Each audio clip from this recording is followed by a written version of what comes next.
how important is it to you to take care of your mental well-being? It is very important for me because being stressed really affects your body in ways that it really shouldn't. So it doesn't only just affect your mind, it affects your body. And, your body is your temple and you have to protect it. You only have one body.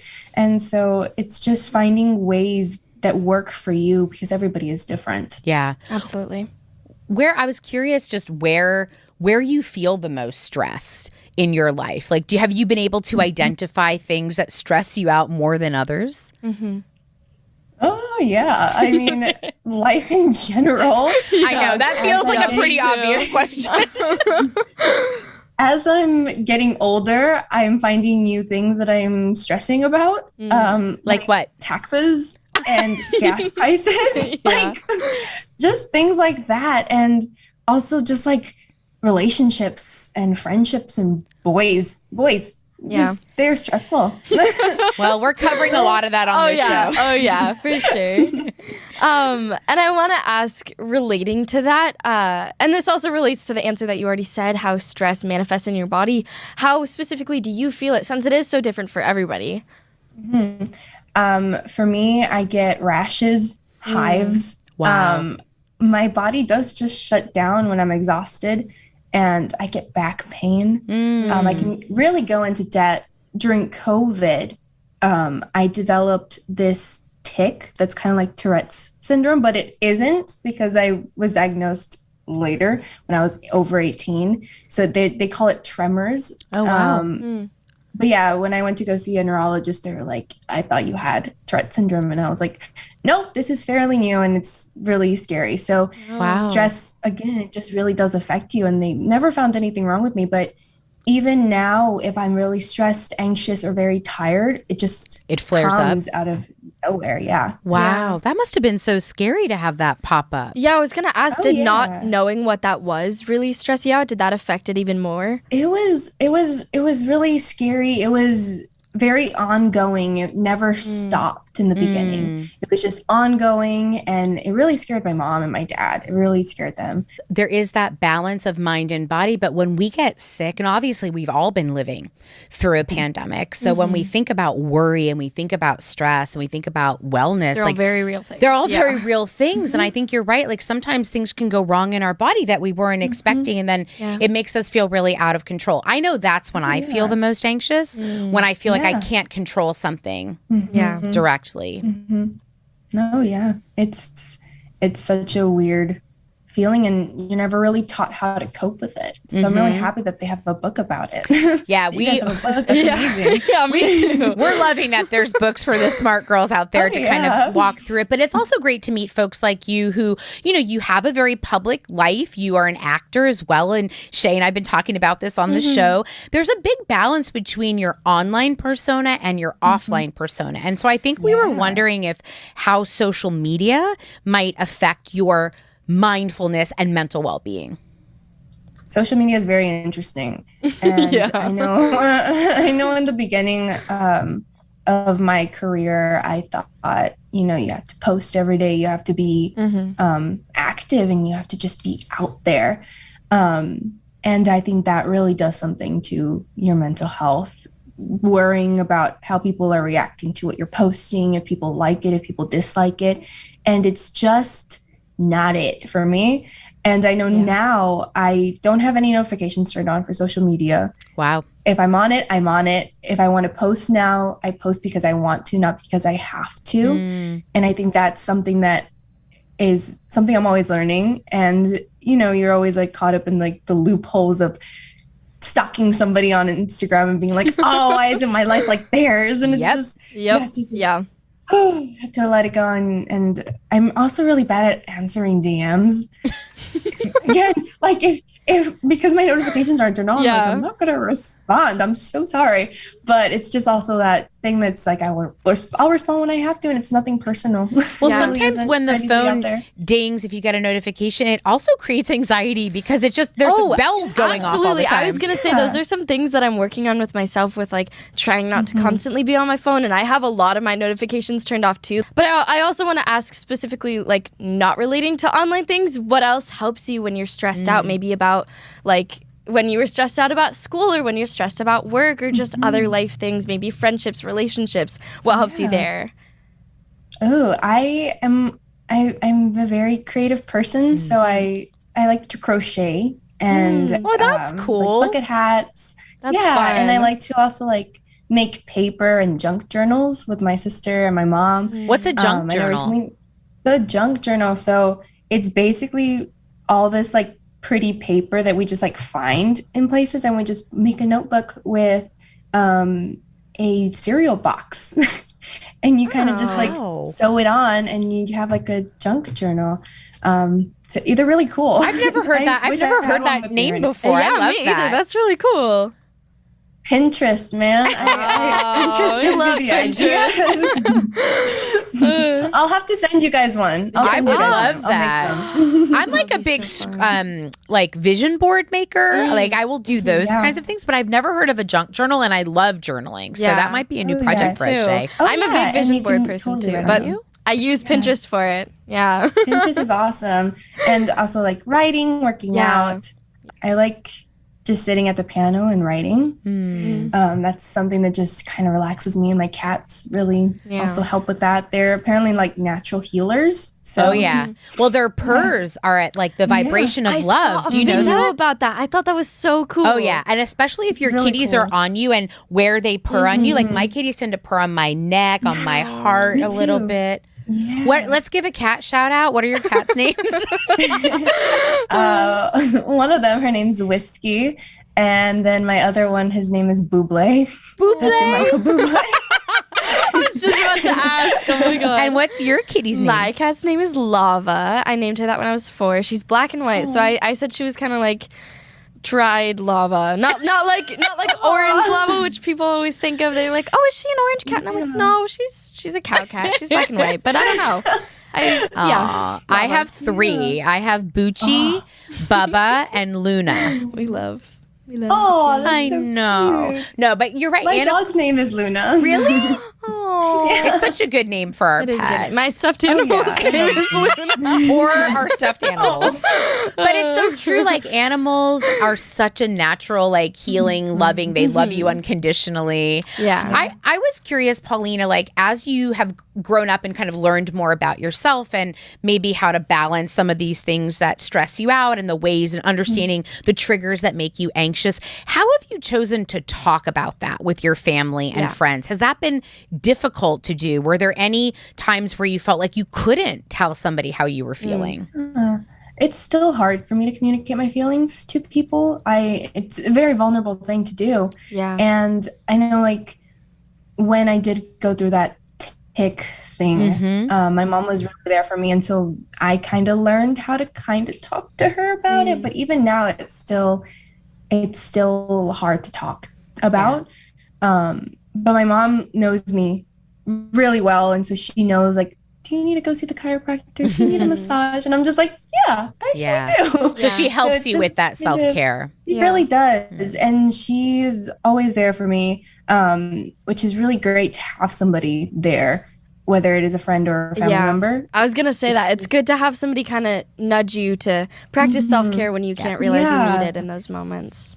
Exactly. Yeah. And so, but I'm still learning. Yeah. We all are. That's what we're learning on this show. Exactly. Well, I think what we're learning the most is communication is so important. Yeah, that keeps coming up in every episode.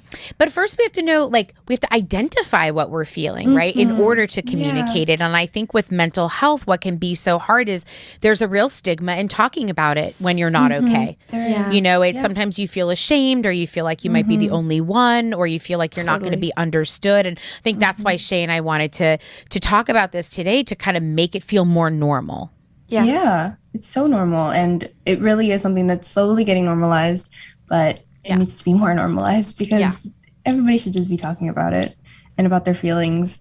It's something that we oppress a lot within ourselves, just like, lock it in. And don't feel that stuff. And then you put a face on and you're just faking a smile. Yeah, that we're talking a lot about that mask. I think digital media or social media has a big impact on our mental health, though, because of that mask. Like you talked, going back to this just for a second, because you made me think about this, like that going down the rabbit hole thing that you were talking about. There's so much compare and despair around mental health and well-being too. Like, especially online, we're always comparing ourselves to something outside of ourselves. And one of the things, as somebody who personally struggles with anxiety and depression and has been able to get help for it, I think one of the things that I've learned is that's a negative trigger for me if I start to look too much outside of me. And that the real thing I need to do is look within and spend some time getting reconnected to myself, which much like you, Paulina, I love massages. I love anything body work related because it merges both worlds. What about you? Yeah. Oh, like ways that I like that to you relax reconnect and relax. I would say for me, similar to Paulina, I use music and writing a lot. I will go sit at my piano. I'll play my guitar for a little while. I will do some creative writing. I'll paint. There are a lot of things that I sometimes will forget really help, and then I go back to them, like painting, and I'm like, oh my God, that made me feel so relaxed, so much better. And it's like, I think the first step is recognizing what makes you feel bad. So for me, a lot of the times it is social media. If I spend way too much time on my phone, I feel that feeling in my chest of me not being able to take a full deep breath. And so I have to turn off my phone once I realize that. And then I decide to do something else that really connects me to my body, like playing an instrument, and just takes my mind off of everything else. Like hours will go by and I don't even realize it. So that's figuring out things that help you in that way. Yeah. Does that sound awesome. Does that sound the same thing that you get from that, Paulina, from playing music and creating? Oh yeah, for sure. Oh yeah. It's much needed. And even like certain people in my life who like have stressed me out and have just put me in weird situations. I always go back to the piano. Yeah. Like I know it's been months since I had touched the piano and writing, and then a situation happened and I was like, thank you so much for inspiring me to go back to the piano. I am going to pull a Taylor Swift for you.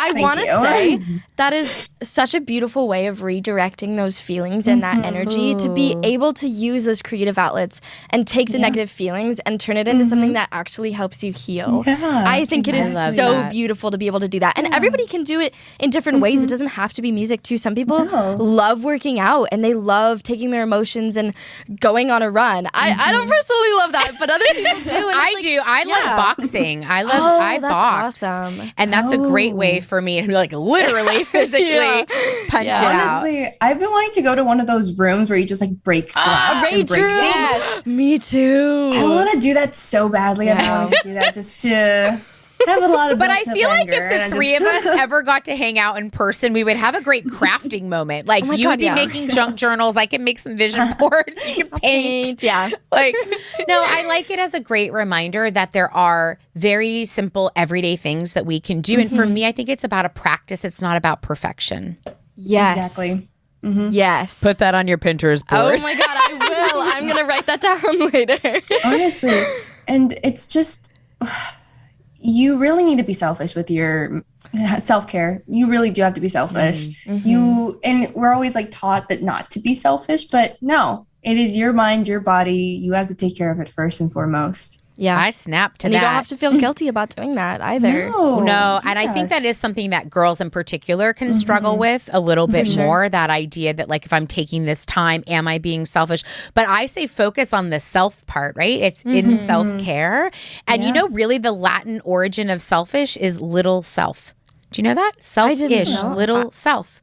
So I always change it because I think selfish can be used as a bad thing against girls a lot. It always is, right? Yeah. And so I always think about like, what does your little self need in this moment? Oh, I love that. That's amazing. Jess, I love that. Paulina. Okay, so we asked Shay's audience to give us some questions, and we had a lot about so many. Anxiety. This was like one of the massive hits. Because we know that everybody, no matter whether you're a professional, athlete or actor or and no matter what age you are. Anybody, no matter what age and no matter what you do in the world, we're all going to feel these moments of anxiety and this is going to come up. So how do we cope with it? So this was actually a question, Shay, from your community, and they asked, mental health is super important. And coming from somebody who has anxiety, I want to know how you all get through this, and do you have some breathing exercises or tips that you can give? So I thought, just to kind of round out this beautiful conversation, we could do just a very quick little physical meditation check-in together. How does that sound? Definitely. I would love that. Yeah? Okay, cool. Okay, Yeah. So if you're listening and you're able to, let's put our feet on the floor. So Shay and I are going to scooch up a little on our chairs. We have these very comfy chairs in the studio, but we sit way back on them. So okay, so for everybody who's listening, if you're physically able to, let's put our feet flat on the floor. It's okay if you have shoes on. And just try to put your feet flat. If you want to take your shoes off, even better, because then you can feel your toesies, your feet on the floor. And just loosen your belly, because actually a lot of times we hold a lot of tension in our bellies.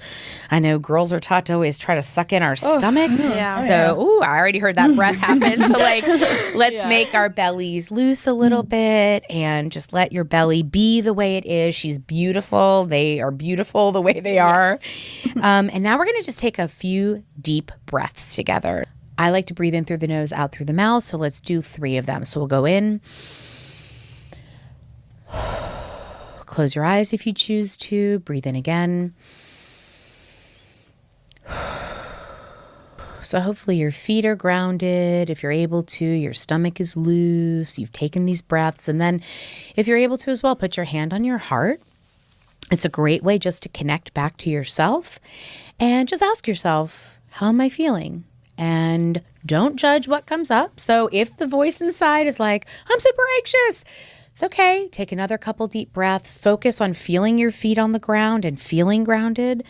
And then, maybe what comes in for you is, I feel grateful, or I feel more at peace, or I feel ready. So just let your body sort of talk to you. And again, try not to judge. This is just a quick little check-in moment to kind of balance the moments where you feel anxious. That felt so good. That did feel good. I had my eyes closed for way longer than you It was guys nice. It was so nice. Yeah, it just feels it's a great reminder, and I think we're all there for each other. It's why we're doing this show. It's why we wanted to talk to someone as fabulous as you, Paulina. Yeah. So thank you. So grateful for your time today. Thanks So for coming grateful. and hanging with us, and hopefully one day in person we can learn how to crochet. I know, and make a junk journal. Yes, that would be amazing. And make a it's junk a pleasure. journal. It's always a pleasure. Thank you so much for having me. Thank This is you. awesome what you guys are doing.